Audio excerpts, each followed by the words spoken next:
पिछले एपिसोड में हमने देखा था कि कोहे और युजुका एक साथ पढ़ाई करने के लिए प्लान बनाए होते हैं।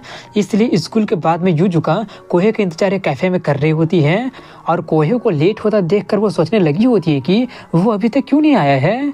दूसरी तरफ में कोहे को दिखाते हैं जो कि युजुका के पास जा ही रहा होता है कि तभी उसे आकाबा ने कॉल कर देती है और उसे अपने पास कुछ काम करने के लिए बुलाने लगती है और वो भी काफ़ी जल्दबाजी में होती है, जिससे कोहे थोड़ा सा क्यूरियस हो गया होता है कि क्या काम हो सकता है, इसलिए वो उसके पास चला जाता है। तो अब एपिसोड की स्टार्टिंग में दिखाते हैं कि कोहे उसके पास चला गया होता है जहाँ पर वो उसे ऐसे अचानक बुलाने के लिए माफ़ी मांग रही होती है। उसे उतना ज़्यादा सीरियस देखकर वो सोचने लगा होता है कि ये तो कुछ ज़्यादा सीरियस लग रही है, आखिर ऐसा भी क्या हो गया है। तभी वो उसका हाथ को पकड़कर कहने लगी होती है कि एक फेवर है, क्या तुम मेरी हेल्प करना चाहोगे। अपना हाथ अचानक पकड़े जाने से कोहे थोड़ा सा ब्लश करते हुए सोचने लगा होता है कि कहीं ये कन्फेस तो नहीं करने वाली है ना। वहीं पर आकाबा ने उससे पूछती है कि क्या तुम मेरा मांगा एडिटर बनोगे। ये सुनकर वो काफ़ी ज़्यादा शॉक्ड हो जाता है। वहीं पर आकाबा ने अपने बात को पूरा करते हुए कहती है कि मैं तुम्हें काफ़ी टाइम से ऑब्जर्व कर रही थी, जब से तुम क्लब को ज्वाइन किए हो तुम्हारे पास में डेवलपमेंट को फोर्सी करने का एक गिफ्ट है जो कि एकदम यूजफुल स्किल है, सिर्फ मांगा एडिट करने के लिए ही नहीं, मांगा क्रिएट करने के लिए ही नहीं बल्कि और भी चीज़ें करने के लिए। क्या तुम मुझे अपना पावर लेंड नहीं करोगे। वहीं पर कोहे ये सब सुनकर काफ़ी ज़्यादा शॉक्ड हो गया होता है और टाइम देखते हुए कहता है कि ऐसा चीज़ अचानक पूछना थोड़ा सा अनएक्सपेक्टेड था। तभी वो टाइम देखकर काफ़ी ज़्यादा शॉक्ड हो जाता है और जल्दी से वहाँ से जाते हुए कहता है कि मैं किसी को इंतजार करवाते हुए छोड़ के आ गया हूँ। वो भागते हुए उसे बाद में बातें करने के लिए सॉरी बोलकर वहाँ से चला जाता है और वो जल्दी से कैफ़े में जाते हुए सोच रहा होता है कि कहीं वो गुस्सा ना हो गई हो। वहीं पर यही सब सोचकर वो जल्दी से उसके पास जाता है जहाँ पर युजुका को एक लड़की के साथ वो देखता है, जो देखकर वो काफ़ी ज़्यादा स्टंट रह गया होता है कि वो लड़का कौन है। वहीं पर वो लड़का उससे बातें करके जाते हुए उसे उसके बारे में सोचने के लिए बोलकर चला जाता है। उसके जाने के बाद में वो जल्दी से उसके पास जाकर बैठता है और लेट आने के लिए माफ़ी मांगने लगता है और पूछने लगा होता है कि वो बंदा कौन था। वो कहती है कि फुटबॉल क्लब का यामादा कुन है, वो मुझे अपने क्लब का मैनेजर बनने के लिए पूछ रहा था। ये बोलकर वो थोड़ी सी प्राउड होते हुए कहती है कि उसके पास में गुड टेस्ट है कि वो मुझे अप्रोच कर रहा था। वहीं पर कोहे ये सब सुनकर पूछता है तो क्या इसका मतलब अब से हम लोग ऐसे हैंग आउट नहीं करने वाले हैं। वो पूछती है क्यों, क्या हो गया। कोहे कहता है क्योंकि तुम उसका मैनेजर बन रही हो ना। वो कहती है लेकिन मैं अभी तक हाँ नहीं कही हूँ, एक सेकेंड तुम थोड़ा सा दुखी नज़र क्यों पड़ रहे हो। ये सुनकर वो जल्दी से अपना चेहरा छुपाते हुए कहने लगा होता है कि मैं कोई दुखी वुखी नहीं हूँ। तभी युजुका उसे टीच करते हुए कहने लगी होती है कि अब ये मत कहना कि तुम यामादा कुन से जेलस हो रहे हो। ये सुनकर वो और ज़्यादा ब्लश करते हुए कहने लगा होता है कि मैं ऑलरेडी बोल चुका हूँ कि मैं नहीं कर रहा हूँ, मतलब मैं जेलस नहीं हो रहा हूँ, मैं तुम्हारा जैसे क्लिंजी और पॉजिटिव नहीं हूँ। जो सुनकर युजुका भी थोड़ी सी भड़क जाती है और वहाँ से जाते हुए कहती है कि तुम्हारा ऐसा एटीट्यूड और तुम लेट भी आए हो, तुम तो सच में बहुत ही ज़्यादा बेकार हो। ये बोलकर वो गुस्से में वहाँ से चली जाती है। अब इसके बाद में कुछ देर बाद का सीन दिखाया जाता है जहाँ पर कोहे थोड़ा सा उदास होकर अपने घर पहुँचता है, जहाँ पर उसका मुंह उतरा देखकर उसकी बहन पूछती है क्या हो गया, कम ऑन चेयर अप भी हो जाओ, देखो मेरे पास जू का 2 टिकट है, इसका यूज करके युजुका के साथ डेट पर जाओ और अपना प्रॉब्लम को ठीक कर लेना। वो उन टिकट्स को लेते हुए अपने बेड पर सोते हुए सोच रहा होता है कि ये तो बस हमेशा की तरह उसके साथ एक झगड़ा है, लेकिन पता नहीं क्यों इस बार मुझे काफ़ी ज़्यादा बुरा लग रहा है। पास्ट में जब भी मैं इस तरह की चीज़ों में पढ़ता था या डेटिंग के टाइम में हम फाइट करते थे, ये उस वक्त की बात है जब मैं एक लड़की से बातें कर लिया था, तब वो सिर्फ इससे ही काफ़ी ज़्यादा जेलस हो जाया करती थी, जिससे मुझे पता चलता था कि वो मुझसे कितना ज़्यादा प्यार करती थी। लेकिन शादी के बाद में सब कुछ बदल गया था, हम लोग काफ़ी ज़्यादा फाइट वाइट करना स्टार्ट कर दिए थे और ऐसा वक्त आने लगा था जहाँ पर हम फाइट करने के बाद में मेकअप भी करना बंद कर दिए थे और वो सब डिससेटिस्फैक्शन टाइम के साथ में बढ़ते चला गया और फिर हम लोग डिवोर्स ले लिए। मुझे वो सब पता है, लेकिन फिर भी उससे माफ़ी मांगना मुझसे नहीं होने वाला है।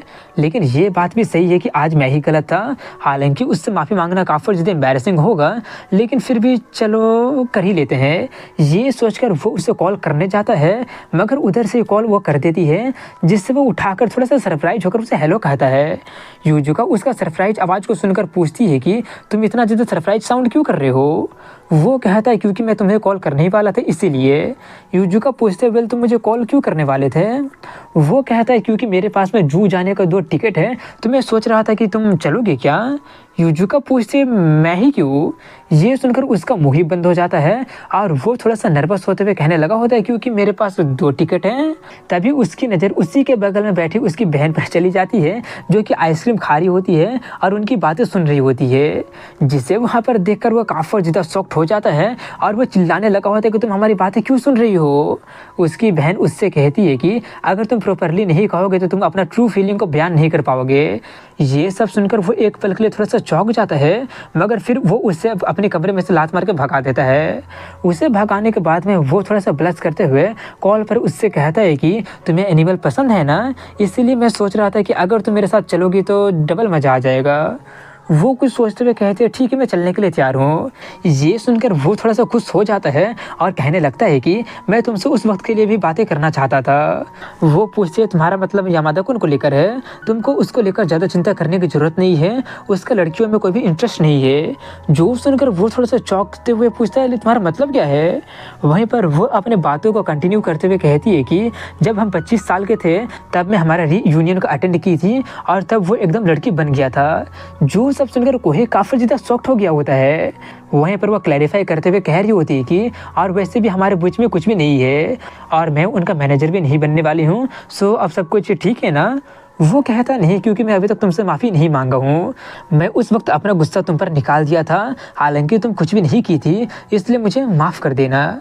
ये सब सुनकर वो खुश होते हुए कहती है तुमको उसको लेकर ज़्यादा चिंता करने की ज़रूरत नहीं है क्योंकि मैं तुम्हें पहले माफ़ कर चुकी हूँ। अब इसके बाद में वीकेंड आ गया होता है जहाँ पर यूजुका काफ़ी ज़्यादा एक्साइटेड हो रही होती है जू जाने के लिए और उसे थोड़ा सा क्यूट पाकर कोई थोड़ा सा इंस्टेंट रह गया होता है और उससे कहता है कि तुम तो काफ़ी ज़्यादा फायर अप लग रही हो, क्या बात है? वो कहती है कि मैं कैसे फायर अप नहीं होंगी क्योंकि वो लोग एनीपारा के साथ में कॉलैब कर रहे हैं। अब इसके बाद में वो दोनों जाकर जू में घूमने लगे होते हैं, इंजॉय कर रहे होते हैं, मज़े कर रहे होते हैं और घूमने के बाद में भी यूजुका काफ़ी ज़्यादा एक्साइटेड होकर कह रही होती है कि आज तो सच में काफ़ी ज़्यादा मज़ा ही आ गया। तभी वो उससे कहती है कि हमें ऐसे और हैंग आउट करना चाहिए और कुछ और भी चीज़ें ट्राई करनी चाहिए। कोहे सोचते हैं कि हम दोनों अब एक दूसरे के साथ से बॉन्ड नहीं है, लेकिन इस बार एटलीस्ट मैं तुम्हारे साथ में हमेशा अच्छे टर्म्स में रहना चाहूँगा। ये सोचकर वो उससे कहता है ठीक है चलो करते हैं। अब इसके बाद में उनकी स्कूल को दिखाया जाता है जहाँ पर वो दोनों अपने क्लब में होते हैं और आकाबा ने उनसे काफ़ी कुछ कहती है और अपने बात को पूरा करते हुए कहती है इसीलिए अगले वीक को हम लोग मेरे हॉट स्प्रिंग में ट्रेनिंग कैंप करने जाएंगे जैसे कि मेरे ग्रैंड पेरेंट ऑन करते हैं।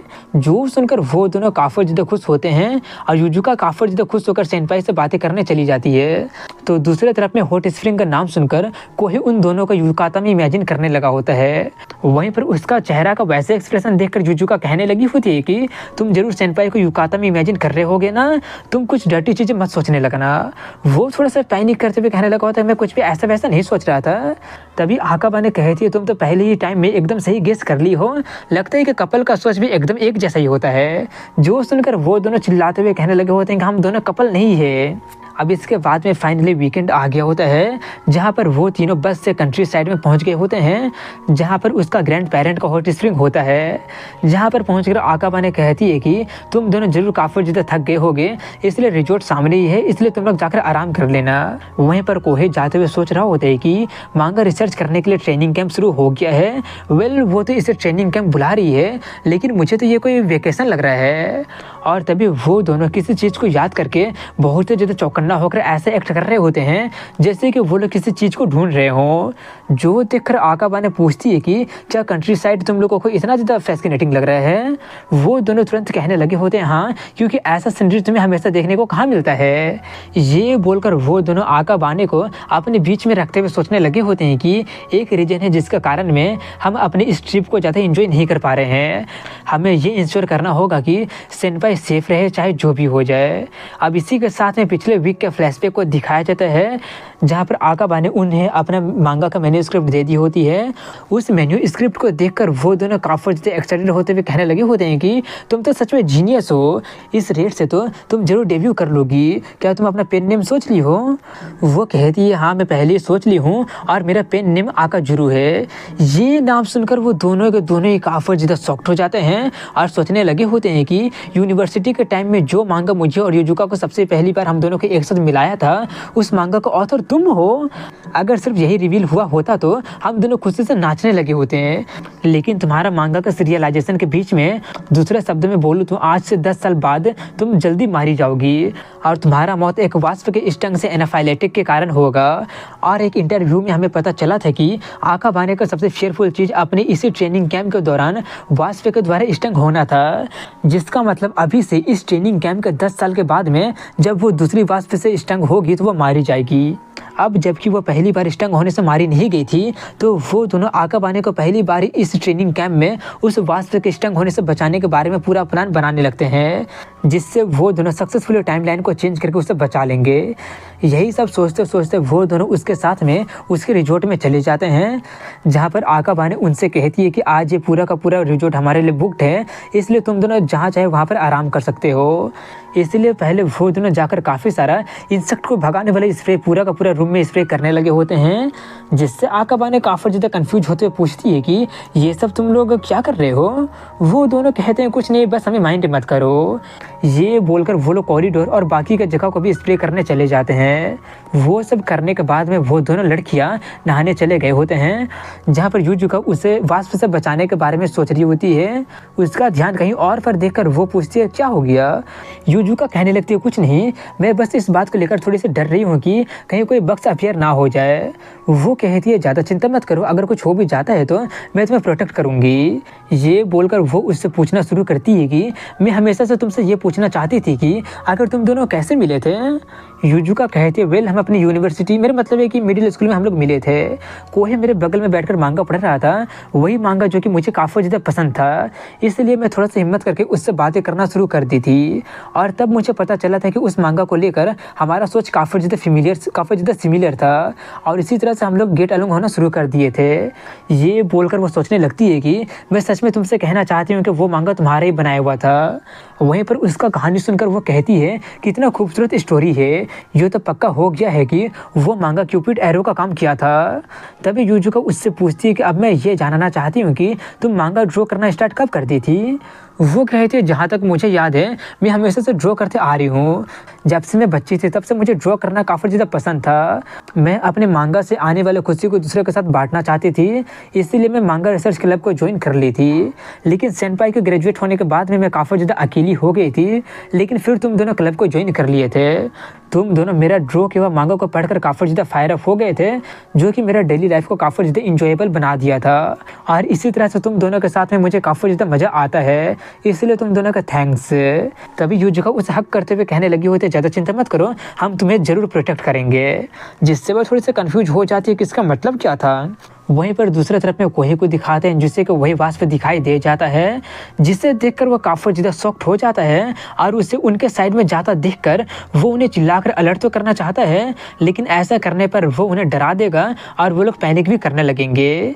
ये सब सोचकर वो उन्हें ही नोटिस करने के लिए प्रे करने लगता है।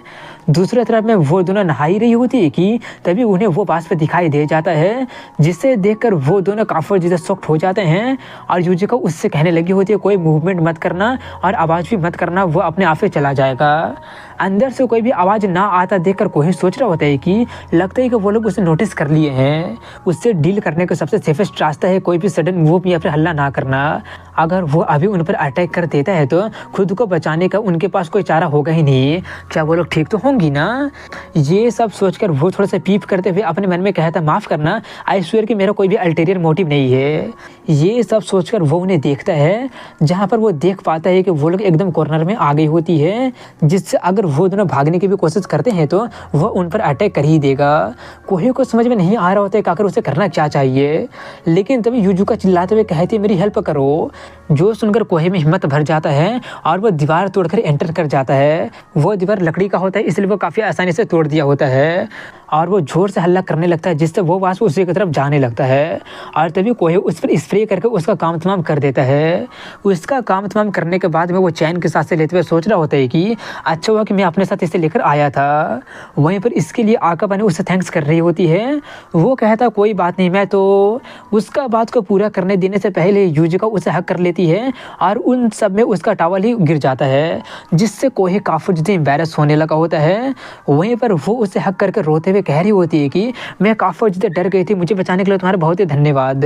वहीं पर उसका बिना किसी कपड़े का टच होने से कोहे का रिएक्ट करने लगा होता है और वो उससे कहता है कि सेनपाई हमें देख रही है। वहीं पर वो सब देखकर आकाबा ने कहती है लगता है कि डर से कुछ तो अच्छा देखने को मिल गया, जिससे युजुका काफ़ी ज़्यादा शर्माते हुए चिल्लाने लगती है। अब इसके बाद में वो लोग जाकर उसका ग्रैंडमा को बातें बनाकर कह देते हैं और वो लोग ये कह दिए होते हैं कि दीवार बहुत ही ज़्यादा पुराना था इसलिए टूटकर गिर गया था। अपने ग्रैंडमा को एक्सप्लेन करने के बाद में वो लोग अपने रूम में चले गए होते हैं, जहाँ पर आकाबा ने उनका थैंक्स कर रही होती है और पूछ रही होती है कि और किस तरीके से मैं तुम लोगों को थैंक्स कर सकती हूँ। वो लोग कहते हैं अगर ऐसी बात है तो जब तुम प्रोफेशनली डेब्यू करोगी तो बस हमें अपना ऑटोग्राफ दे देना। आकाबा ने कहा थी ऑफ कोर्स, मैं तुम लोगों को अपने एडिटर बनाने के बारे में पहले ही सोच ली हूँ। ये सुनकर वो दोनों के दोनों ही काफ़ी ज़्यादा शॉक्ड हो जाते हैं और वो दोनों एक दूसरे से पूछते हैं कि क्या वो तुमसे भी कही है। युजुका भी कहते हैं हाँ मुझसे भी कही है, क्या वो तुमसे भी पूछी है। आकाबा ने कहे थे मल्टीपल एडिटर भी होते हैं, तुम्हें पता है ना, और वैसे भी तुम लोगों को नहीं लगता है कि ये एक रोमांटिक स्टोरी हो जाएगा अगर एक मैरिड कपल ही इस प्रोजेक्ट को एक साथ एडिट करते हैं तो। ये सुनकर वो दोनों काफ़ी ज़्यादा ब्लश करने लगते हैं और फिर से चिल्लाते हुए कहने लगे होते हैं कि हम मैरिड कपल नहीं है। वहीं पर कोहे सोचते हैं कि हम उसका फ्यूचर बदलने में कामयाब तो हो गए, लेकिन शायद अगर हम दोनों एक साथ काम करते हैं तो शायद हम अपना फ्यूचर भी बदल पाएंगे। और इसी के साथ में यहीं पर इस एपिसोड की एंडिंग हो जाती है। तो दोस्तों कैसा लगा ये वीडियो कमेंट सेक्शन में जरूर बताइएगा। मिलता हूँ अगले वीडियो में, तब तक के लिए हैव अ गुड डे।